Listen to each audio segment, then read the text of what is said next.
Hello students, निर्मल PG college की online classes में एक बार आपका पुनः स्वागत है। मैं पारितोष शर्मा आपके सामने एक बार फिर मुखातिब हूँ बायोटेक्नोलॉजी के ऊपर डिस्कस करने के लिए। देखिए, प्रीवियस लेक्चर के अंदर हम जो पढ़ रहे थे वो टॉपिक हमारा कंप्लीट हो गया और प्रीवियस लेक्चर के अंदर पढ़ते हुए हमने ये देखा कि हमारा जो पीटीसी वाला टॉपिक था प्लांट टिश्यू कल्चर का वो कंप्लीट हो गया और किस प्रकार से हमने हार्डनिंग एंड एक्लेमेटाइजेशन के लास्ट स्टेप को फॉलो करते हुए हम अपने लेबोरेटरी कंडीशन से बाहर हम आर्टिफिशियल लेबोरेटरी कंडीशन से नेचुरल कंडीशंस में आ गए और हमने एक सक्सेसफुली प्लांट लेट को एक पूरी तरीके से वेल डेवलप्ड प्लांट में कन्वर्ट कर दिया था। अब इसके बाद हमारा नेक्स्ट टॉपिक आता है biology of agrobacterium and transfer of genes into plants. ठीक है ना, यानी एग्रोबैक्टीरियम की हम जैविकी को देखेंगे और जीन ट्रांसफ़र की प्रोसेस को भी हम देखेंगे कि किस प्रकार से जीन का ट्रांसफ़र प्लांट्स के अंदर किया जाता है। देखिए, जैसे जैसे टेक्निक डेवलप होती गई, माइक्रोस्कोपी डेवलप होती गई, स्टेनिंग एजेंट डेवलप होते गए, बायोलॉजी की दुनिया में नित नए आयाम खुलते गए और तरक्की होती गई। कुछ टेक्निक्स इस प्रकार की आई जिन्होंने वास्तव में बायोलॉजी में के अंदर जितनी भी खोजें हुई उनको बहुत ज़्यादा नई दिशा प्रदान कर दी। जैसे इलेक्ट्रॉन माइक्रोस्कोपी, नोएल एंड रुस्का के द्वारा 20वीं शताब्दी के उत्तरार्ध में जब ये सारी टेक्निकें आई तो इनमें एक टेक्निक थी सबसे ज़्यादा इम्पोर्टेंट। देखो, हम महत्वपूर्ण टेक्निकों को लिख लेते हैं। तो पहली टेक्निक आई थी हमारे पास में इलेक्ट्रॉन माइक्रोस्कोपी। ठीक है ना, इलेक्ट्रॉन माइक्रोस्कोपी जब नोएल एंड रुस्का के द्वारा डिस्कवर किया गया तो नोएल एंड रुस्का ने जब इसको डिस्कवर किया तो इस जो तकनीक थी इलेक्ट्रॉन माइक्रोस्कोपी, इसकी आवर्धन क्षमता 2 लाख गुना थी। यानी ये देखे जाने वाले ऑब्जेक्ट को 2 लाख गुना बड़ा करके दिखा रही थी। तो इसने हमको अल्ट्रा सेक्शन को समझने में, अल्ट्रा स्ट्रक्चर्स को समझने में बहुत ज़्यादा मदद की। इसके अलावा एक्सरे डिफ्रैक्शन, इसके अलावा माइक्रोस्कोपी के अलावा एक्सरे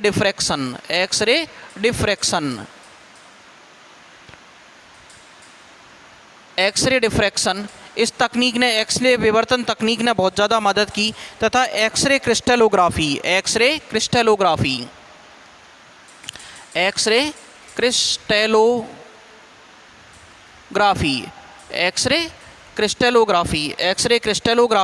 से आणविक जीव विज्ञान, मॉलिक्यूलर बायोलॉजी, बायोटेक्नोलॉजी तथा जेनेटिक इंजीनियरिंग में आशातीत प्रगति हुई। कौन कौन सी ब्रांचेज के अंदर? मॉलिक्यूलर बायोलॉजी, ठीक, बायोटेक्नोलॉजी और इसके अलावा जेनेटिक इंजीनियरिंग, ठीक है ना, जेनेटिक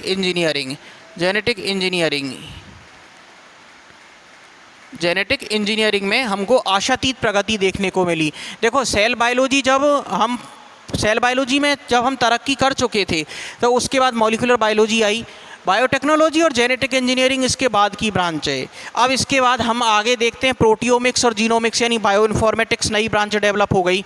यानी जैसे जैसे जीनोम के सीक्वेंसिंग को हमने कंप्यूटर के साथ में एनेबल्ड करके पढ़ना चालू किया तो हमारी एक नई ब्रांच हमारे सामने आई, प्रोटियोमिक्स और जीनोमिक्स। तो जैसे जैसे ये टेक्निक डेवलप होती गई, एक्सरे क्रिस्टलोग्राफी है, एक्सरे डिफ्रैक्शन है, इलेक्ट्रॉन माइक्रोस्कोपी है, तो हमारे जो ये फील्ड थे मॉलिक्यूलर बायोलॉजी, बायोटेक्नोलॉजी और जेनेटिक इंजीनियरिंग, इनके अंदर भी तरक्की होने लगी। जेनेटिक इंजीनियरिंग में टिश्यू कल्चर तथा वेक्टर से संबंधित तकनीकों का विकास हुआ। जेनेटिक इंजीनियरिंग के अंतर्गत दूसरा पॉइंट आता है, जेनेटिक इंजीनियरिंग में टिश्यू कल्चर तथा वेक्टर से संबंधित, जेनेटिक इंजीनियरिंग में टिश्यू कल्चर यानी ऊतक संवर्धन, टिश्यू कल्चर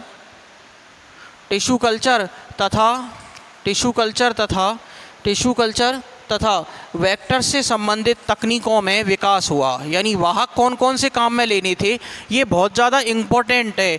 देखो, वाहक ऐसा होना चाहिए कि आराम से वो एक कोशिका से दूसरी कोशिका में ट्रांसफ़र कर दे। तो ये जो एग्रोबैक्टीरियम था ये भी एक प्रकार का क्या था तो ये बैक्टीरिया, लेकिन इसके अंदर भी क्या था, इसके अंदर एक प्लाज्मिड मौजूद था, टीआई प्लाज्मिड और आरआई प्लाज्मिड। तो एग्रोबैक्टीरियम ये पढ़ने का मकसद यही है कि हम टीआई प्लाज्मिड और आरआई प्लाज्मिड पढ़ना चाहते हैं। एग्रोबैक्टीरियम ट्यूमीफेसिएंस और एग्रोबैक्टीरियम राइजोजीन्स, इनसे प्राप्त होने वाले प्लाज्मिड, टीआई प्लाज्मिड और आरआई प्लाज्मिड को पढ़ना हमारा मकसद है कि किस प्रकार से टीआई प्लाज्मिड और Ri plasmid as a plasmid यानी जीन कैरियर की तरह, एज ए वेक्टर की तरह कार्य करते हैं। तो सेल बायोलॉजी, बायोटेक्नोलॉजी तथा जेनेटिक इंजीनियरिंग, इन शाखाओं में अधिकांश शोध कार्य ई कोलाई तथा एग्रोबैक्टीरियम ट्यूमीफेसिएंस के प्रयोग से किया गया। देखो सेल बायोलॉजी या बायोटेक्नोलॉजी या जेनेटिक इंजीनियरिंग, इन ब्रांचेज में जो ज़्यादातर रिसर्च वर्क किया गया उसमें दो बैक्टीरियाओं का महत्वपूर्ण योगदान था, ई कोलाई, एसर्सिया कोलाई और एग्रोबैक्टीरियम ट्यूमीफेसिएंस, ठीक है ना, ई कोलाई और एग्रोबैक्टीरियम ट्यूमीफेसिएंस, ई कोलाई तथा एग्रोबैक्टीरियम ट्यूमीफेसिएंस।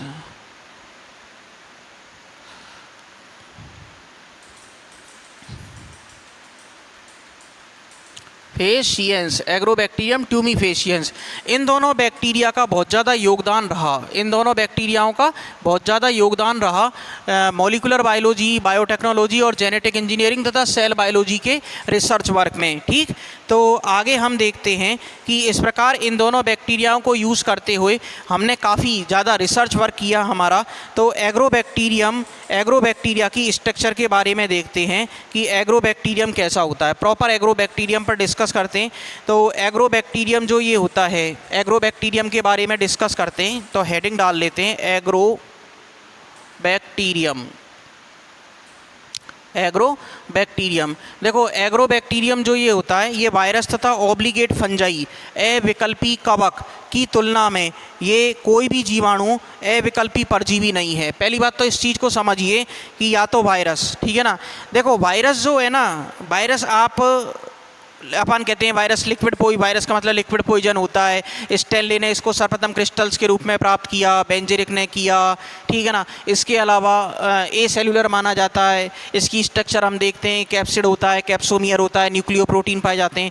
लेकिन टोटल बात ये है, सबसे बड़ी बात ये है कि ये ऑब्लिगेट इंट्रासेलुलर पैरासाइट होता है, ठीक है ना, अविकल्पी, ठीक है ना, अविकल्पी अंतःकोशिकीय परजीवी है। यानी जीवित कोशिका के अंदर जब वायरस जाएगा तो वो जीवित की भांति व्यवहार करेगा, जीवित कोशिका से बाहर निकलने के बाद वो निर्जीव की भांति व्यवहार करेगा। वायरस ऑब्लिगेट होते हैं, ठीक है ना, वायरस कैसे होते हैं, ऑब्लिगेट होते हैं, अविकल्पी होते हैं, यानी कि इनके पास में इनका कोई दूसरा होस्ट नहीं होता। ये वायरस जो होगा वो स्पेसिफिक होगा, अविकल्पी होगा, कोई विकल्प नहीं होगा। यदि विकल्पी होता ना तो उसका रूप ही बदल जाते, विकल्पी चीज़ों के रूप बदल जाते हैं।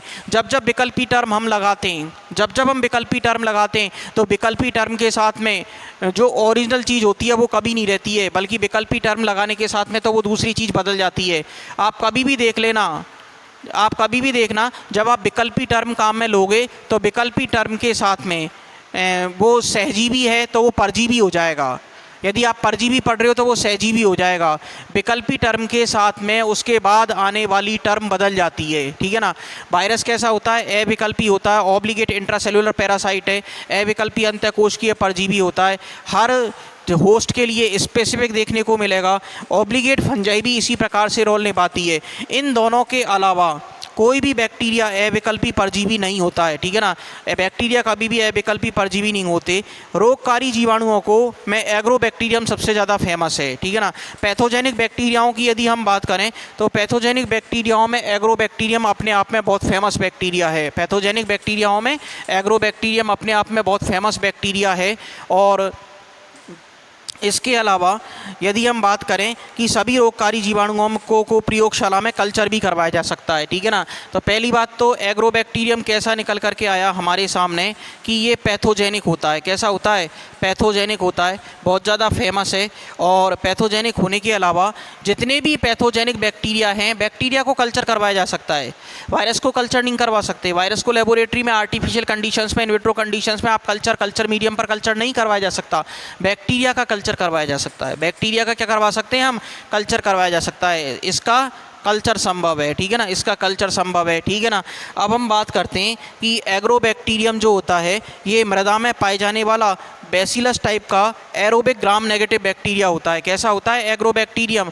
दूसरा पॉइंट आता है हमारे पास में कि एग्रोबैक्टीरियम बैसिलस प्रकार का, बैसिलस प्रकार का मतलब दंडाणु, कोकाई होता है गोलाणु, बैसिलस होता है दंडाणु, दंडाणु प्रकार का बैसिलस टाइप का एरोबिक, बैसिलस टाइप का एरोबिक, बैसिलस टाइप का एरोबिक, बैसिलस टाइप का एरोबिक ग्राम नेगेटिव बैक्टीरिया होता है। कैसा होता है ग्राम नेगेटिव बैक्टीरिया होता है।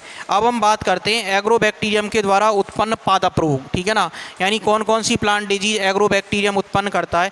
तो एग्रोबैक्टीरियम के द्वारा उत्पन्न होने वाले जो रोग हैं ये एग्रोबैक्टीरियम की दो जातियाँ डाइकोट प्लांट्स के अंदर रोग उत्पन्न करती हैं, ठीक है ना। अगला पॉइंट आता है हमारे पास में कि एग्रोबैक्टीरियम की दो जातियाँ, एग्रोबैक्टीरियम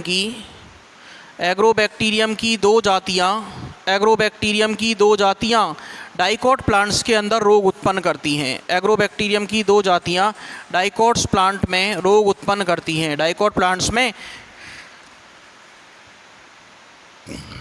डाइकोट प्लांट्स में रोग उत्पन्न करती हैं, डाइकोट प्लांट्स में रोग उत्पन्न करती हैं, ठीक है ना। अब हम बात करते हैं भैया कि कौन कौन सी एग्रोबैक्टीरियम की दो जातियां हैं जो रोग उत्पन्न करती हैं।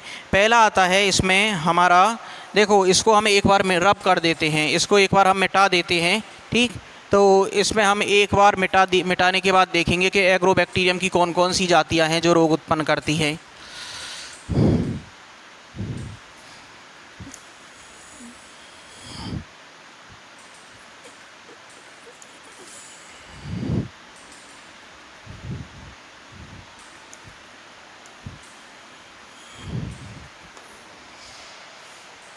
देखो एग्रोबैक्टीरियम की दो जातियां डाइकोट्स प्लांट्स के अंदर रोग उत्पन्न करती हैं और उसमें पहली आती है हमारी एग्रोबैक्टीरियम ट्यूमीफेसिएंस, एग्रोबैक्टीरियम ट्यूमीफेसिएंस,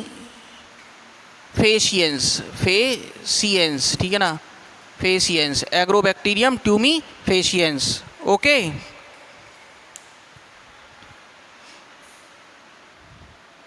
तो इसमें देखते हैं कि एक जाति आती है एग्रोबैक्टीरियम ट्यूमीफेसिएंस, TUMEFE है ना, TUMEFE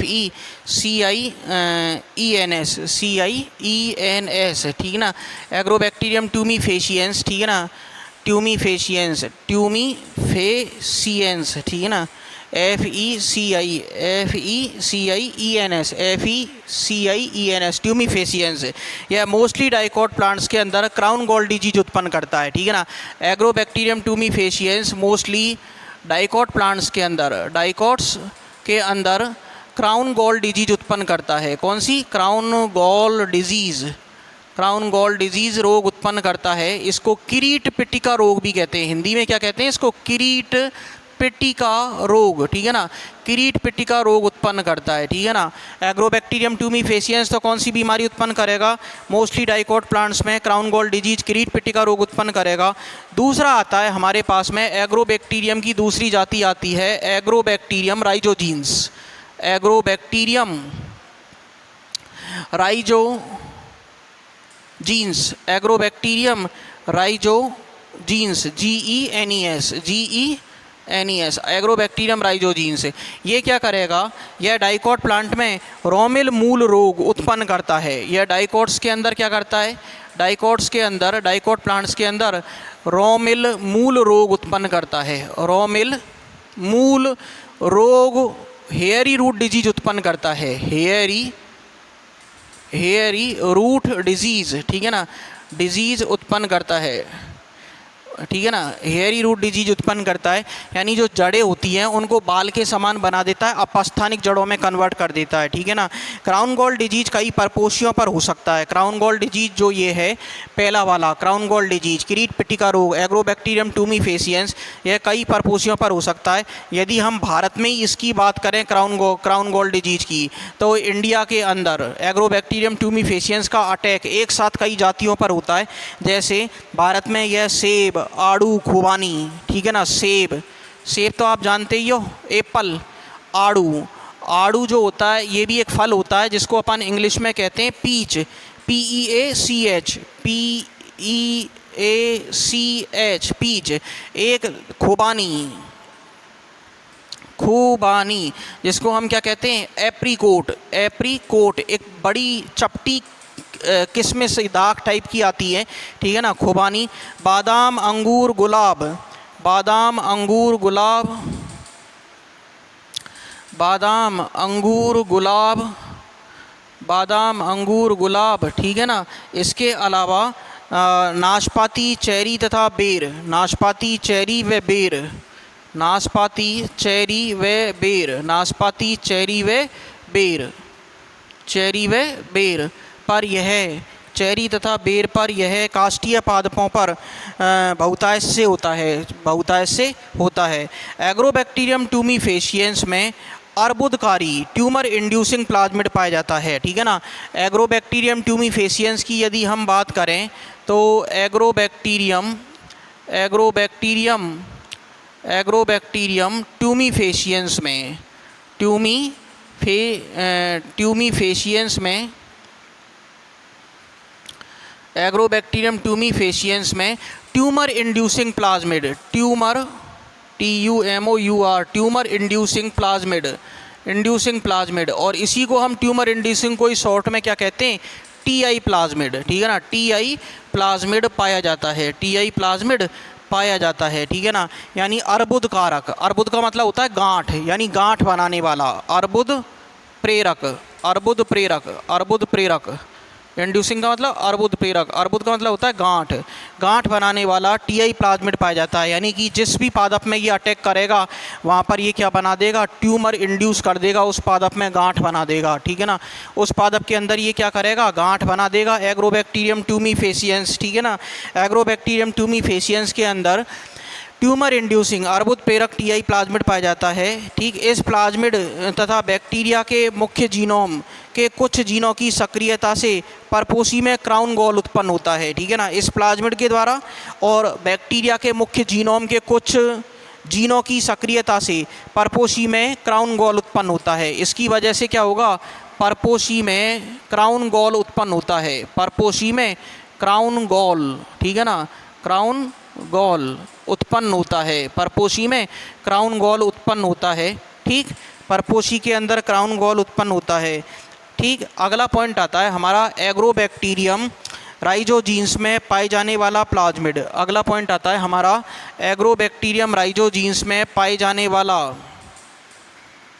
एग्रोबैक्टीरियम राइजोजीन्स में पाए जाने वाला, राइजोजीन्स में पाए जाने वाला RI प्लाज्मिड, पाए जाने वाला राइजोजीन्स में पाए जाने वाला मूल प्रेरक प्लाज्मिड, मूल प्रेरक प्लाज्मिड, मूल प्रेरक प्लाज्मिड, मूल प्रेरक प्लाज्मिड, और इसी को हम इंग्लिश में क्या कहते हैं, root inducing plasmid, root inducing plasmid, और इसी को हम शॉर्ट में क्या कह देंगे, रूट इंड्यूसिंग प्लाज्मिड को RI plasmid, RI plasmid, plasmid, root inducing plasmid. Agrobacterium rhizogenes में, एग्रोबैक्टीरियम राइजोजीन्स में पाए जाने वाला प्लाज्मिड मूल प्रेरक प्लाज्मिड RI प्लाज्मिड होता है। इस प्लाज्मिड के जीनों की सक्रियता के कारण, इस प्लाज्मिड के जीनों की सक्रियता के कारण संक्रमित परपोषी पादप में हजारों की संख्या में अपस्थानिक मूल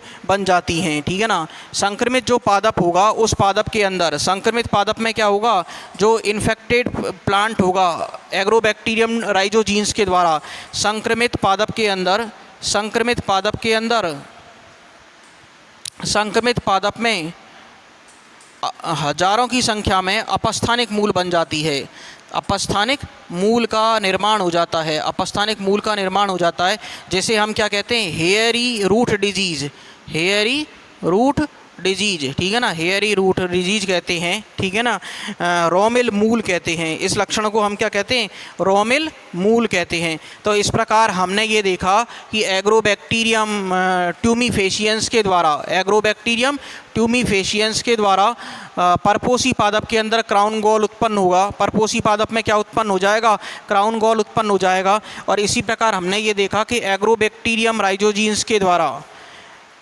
एग्रोबैक्टीरियम राइजोजीन्स के द्वारा, या ये फिर कह सकते हैं इसके अंदर पाए जाने वाले रूट इंड्यूसिंग आरआई प्लाज्मिड के द्वारा संक्रमित पादप में अपस्थानिक मूल उत्पन्न हो जाती हैं, हेयरी रूट्स उत्पन्न हो जाती हैं। ठीक, तो हम आगे चलते हैं कि इस प्रकार हमने ये दो जातियां देखी एग्रोबैक्टीरियम की, एग्रोबैक्टीरियम ट्यूमीफेसियंस और एग्रोबैक्टीरियम राइजोजीन्स। तो इस प्रकार हमने ये देखा कि एग्रोबैक्टीरियम की दो जातियां, एग्रोबैक्टीरियम ट्यूमीफेसियंस और एग्रोबैक्टीरियम राइजोजीन्स, ये पैथोजेनिक एजेंट्स की तरह काम करती हैं और भारत के अंदर एक साथ कई हमारी डाइकोट्स पादपों को संक्रमित करती है, जैसे सेब है, आड़ू है, खोपानी है, बादाम, अंगूर, गुलाब, नाशपाती, चेरी और बेर। और इसके अलावा हमने ये देखा कि एग्रोबैक्टीरियम ट्यूमीफेसियंस के अंदर टीआई प्लाज्मिड पाया जाता है जो परपोसी के अंदर क्राउन गॉल डिजीज उत्पन्न करता है। और दूसरा जो हमारा एग्रोबैक्टीरियम राइजोजीन्स है, यह इसके अंदर मूल प्रेरक रूट इंड्यूसिंग आरआई प्लाज्मिड पाया जाता है जो संक्रमित पादप में अपस्थानिक मूल या हेयरी रूट डिजीज उत्पन्न करता है, यानी जड़ें जो होती है वो अपस्थानिक मूल जैसी हो जाती हैं। अब हम आगे देखते हैं कि एग्रोबैक्टीरियम ट्यूमीफेसियंस के द्वारा उत्पन्न क्राउन गॉल डिजीज स्मिथ तथा टाउनसेंड वैज्ञानिकों के द्वारा इसकी खोज की गई। ठीक है ना, टाउनसेंड वैज्ञानिकों के द्वारा इसको खोजा गया, लेकिन चिल्टन व अन्य ने जीवाणु में टीआई प्लाज्मिड की उपस्थिति व तथा रोग उत्पन्न करने में इसकी भूमिका को स्पष्ट करने के बाद यूजीन नेस्टर ने इसकी जेनेटिक इंजीनियरिंग में इसका व्यापक प्रयोग किया। यानी कि इसमें 3 वैज्ञानिकों का रोल रहा। सबसे पहले तो एग्रोबैक्टीरियम ट्यूमीफेसियंस के द्वारा उत्पन्न क्राउन गॉल डिजीज को स्मिथ तथा टाउनसेंड वैज्ञानिकों के द्वारा इसकी खोज की गई कि एग्रोबैक्टीरियम पैथोजेनिक बैक्टीरिया होता है। ये सबसे पहले क्राउन गॉल डिजीज किसने खोजी? स्मिथ तथा टाउनसेंड वैज्ञानिकों के द्वारा खोजी गई, तथा चिल्टन और उसके साथियों ने इस जीवाणु में टीआई प्लाज्मिड की उपस्थिति, ठीक है ना, टीआई यानी पैथोजेनिक तो है लेकिन किसकी वजह से? टीआई प्लाज्मिड की वजह से है, तथा रोग उत्पन्न करने में इसकी भूमिका को स्पष्ट किया। उसके बाद यूजीन नेस्टर ने जेनेटिक इंजीनियरिंग में इसका व्यापक प्रयोग किया। ठीक है ना, अगला वैज्ञानिक कौन सा था? हमारा तीसरा यूजीन नेस्टर। इन्होंने जेनेटिक इंजीनियरिंग में इसका व्यापक प्रयोग किया। इसी कारण बायोलॉजिस्ट जीव वैज्ञानिक एग्रोबैक्टीरियम ट्यूमीफेसियंस को नेचर्स जेनेटिक इंजीनियर भी कहते हैं, नेचर्स जेनेटिक इंजीनियर भी कहते हैं। अब इसमें आगे आता है हमारा अगला पॉइंट कि एग्रोबैक्टीरियम ट्यूमीफेसियंस के द्वारा क्राउन गॉल का निर्माण, किस प्रकार से इसमें क्राउन गॉल का निर्माण होगा। तो एग्रोबैक्टीरियम का इन्फेक्शन डाइकोट प्लांट्स में मृदा के समीप वाले भाग में घावों के द्वारा होता है। यानी जड़ों में यदि कोई घाव है तो वहाँ से एग्रोबैक्टीरियम अपना क्या करेगा? इन्फेक्शन स्प्रेड करेगा, वहाँ से अपना इन्फेक्शन स्प्रेड करेगा। तो एग्रोबैक्टीरियम का इन्फेक्शन डाइकोट प्लांट्स में मृदा के समीप वाले भाग में घावों के द्वारा होता है, क्योंकि जो एग्रोबैक्टीरियम है इसके बारे में हमने ये देखा कि एक बैसिलस टाइप का बैक्टीरिया है, ग्राम नेगेटिव है, एरोबिक है तथा मृदा में पाया जाता है। कैसा है? मृदा में पाए जाने वाला बैक्टीरिया है। तो मृदा में पाए जाने वाला बैक्टीरिया है तो मृदा के समीप वाला जो पादप का भाग होगा वहाँ पर घावों के द्वारा ये इन्फेक्शन इससे अपना स्प्रेड करेगा। फिर परपोसी पादप के मूल तथा स्तंभ के मध्य स्थित संक्रमित क्षेत्र को क्रीट या क्राउन गॉल भाग कहते हैं। ठीक है ना, जो संक्रमित परपोसी पादप जो होता है उसका जड़ और स्तंभ के बीच वाला भाग, यानी जड़ से अपन ऊपर आए और तने का जो मेन ट्रंक है उसके बीच वाला जो भाग होता है वो क्या कहलाता है? संक्रमित क्षेत्र। ठीक है ना, संक्रमित क्षेत्र क्रीट या क्राउन भाग कहलाता है, क्रीट या क्राउन भाग कहलाता है। अब संक्रमण के पश्चात बैक्टीरिया में से केवल टीआई प्लाज्मिड ही परपोसी की कोशिकाओं में प्रवेश करता है। जब संक्रमण होगा तो संक्रमण के बाद जो टीआई प्लाज्मिड होगा वही केवल परपोसी की कोशिकाओं में प्रवेश करेगा, और एग्रोबैक्टीरियम केवल डाइकोट प्लांट्स में संक्रमण उत्पन्न करते हैं। मोनोकोट प्लांट्स में एग्रोबैक्टीरियम के प्रति प्रतिरोध दर्शाते हैं। देखो, जो डाइकोट प्लांट्स होते हैं उनके अंदर ही केवल एग्रोबैक्टीरियम का इन्फेक्शन देखने को मिलेगा। मोनोकोट प्लांट्स तो एग्रोबैक्टीरियम के प्रति रेसिस्टेंस शो करते हैं, प्रतिरोधकता शो करते हैं, रेसिस्टेंसी या प्रतिरोधकता शो करते हैं। ठीक है ना, तो इस प्रकार मोनोकोट्स में एग्रोबैक्टीरियम के द्वारा इन्फेक्शन नहीं होगा, केवल किस में होगा? डाइकोट प्लांट्स के अंदर ही होगा। फिर अगला पॉइंट आता है कि परपोषी कोशिकाओं के डीएनए तथा टीआई प्लाज्मिड के समाकालित होने से कोशिकाओं में प्रतिरोध भवन प्रोलिफरेटिंग डिवीजन्स होते हैं। इसके पश्चात ट्यूमर बनता है। इन्हें बाद में संक्रमण की आवश्यकता नहीं होती है। इसी कारण टीआई प्लाज्मिड को सर्वाधिक जीन ट्रांसफ़र के लिए काम में लिया जाता है। देखो, टीआई प्लाज्मिड को सबसे ज़्यादा जीन ट्रांसफ़र के लिए काम में लिए जाने का क्या कारण है कि जो टीआई प्लाज्मिड की जो नेचर होती है वो एक बार इन्फेक्शन यदि कर दिया तो फिर उस पादप में दोबारा इन्फेक्शन करवाने की ज़रूरत नहीं रहेगी। वो सभी कोशिकाओं में अपने आप ही इन्फेक्शन होता हुआ चला जाएगा। परपोषी कोशिकाओं के डीएनए तथा टीआई प्लाज्मिड आपस में क्या हो जाते हैं, परपोषी कोशिकाओं होस्ट सेल्स और टीआई प्लाज्मिड आपस में इंटीग्रेटेड हो जाएंगे और इंटीग्रेटेड होने के बाद प्रोलिफरेटिंग डिवीजन्स प्रतिरोध भवन चालू हो जाएगा और ट्यूमर बनना शुरू हो जाएगा। इसके बाद संक्रमण की आवश्यकता नहीं होती है कि आप संक्रमण दोबारा करवाने की आवश्यकता नहीं है। इसीलिए जो टीआई प्लाज्मिड है इसको सर्वाधिक जीन स्थानांतरण के लिए काम में लिया जाता है। टीआई प्लाज्मिड की संरचना के बारे में, ठीक है, किस प्रकार से टीआई प्लाज्मिड की स्ट्रक्चर होती है और टीआई प्लाज्मिड की स्ट्रक्चर के बाद में टीआई प्लाज्मिड या एग्रोबैक्टीरियम के द्वारा जीन ट्रांसफ़र किस प्रकार होगा, ठीक है ना। तो अब हमारे पास में 2 पॉइंट रह गए कि टीआई प्लाज्मिड की स्ट्रक्चर कैसे है और टीआई प्लाज्मिड की स्ट्रक्चर के अलावा टीआई प्लाज्मिड के द्वारा किस प्रकार जीन स्थानांतरण होता है। टीआई प्लाज्मिड की स्ट्रक्चर और टीआई प्लाज्मिड के द्वारा जीन स्थानांतरण किस प्रकार होता है, ये दोनों पॉइंट हम अपने नेक्स्ट लेक्चर के अंदर देखेंगे। आज हम अपने लेक्चर को यहीं पर ड्रॉप कर रहे हैं। धन्यवाद।